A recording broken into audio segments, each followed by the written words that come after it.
बिस्मिल्लाहिर्रहमानिर्रहीम। आजकल अक्सर देखने में आता है कि सोशल मीडिया की भरमार और सोशल मीडिया के ज़्यादा इस्तेमाल की वजह से हर दूसरा बंदा किसी न किसी बीमारी का माहिर बना हुआ है और अपने आप को एक फाते, कभी माहिर और पता नहीं क्या क्या कह के अपने आप को लोगों के साथ इंट्रोड्यूस करवाता है और मासूम लोगों की सेहत और ज़िंदगी का उसके साथ खिलवाड़ करता है। आज की वीडियो खसूसी तौर पर आपके लिए है अगर आप ऐसे रंग बिरंगे, ऐसे चूरन फरोश लोगों से और उनकी बातों से मुतासिर होते हैं। अब इस हकीकत की तरफ हम आते हैं कि ये कारोबार है, ये उनकी चर्ब ज़ुबानी है, उनकी अल्फाज और उनकी मार्केटिंग है। अदरवाइज़ वो किसी भी चीज़ के माहिर नहीं होते और ना ही वो कोई इलाज कर रहे होते हैं। कभी कोई माजून बेच रहा है, कभी कोई चूरन बेच रहा है, कोई फक्की बेच रहा है, कोई अपने कोर्सेज बेच रहा है। और ये हमारे पास वतन अजीज़ में ही ये होता है कि जो जिस चीज़ का माहिर नहीं है, चंद अल्फाज उसने सोशल मीडिया से लिए, उसने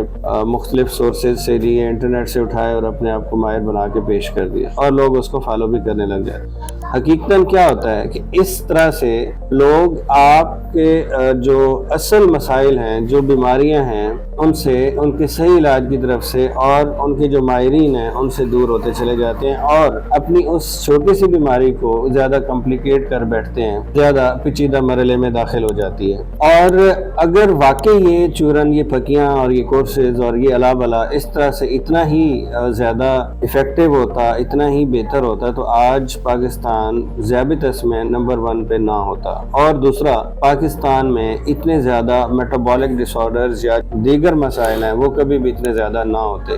तो आज की इस वीडियो में इतना ही कहूँगा कि ऐसे रंग बिरंगे चूरन फरोशों से दूर रहें। आप तरीका इलाज जो भी आप चूज़ करें वो आपका हक है, लेकिन जिस बीमारी का भी आप इलाज कर रहे हैं, ढूंढ रहे हैं, उसके माहिर से ही इलाज करवाइए। अपनी सेहत का ख्याल रखिए, अपने पैसे को ज़ाया ना कीजिए, अपना बहुत ख्याल रखें। बहुत शुक्रिया।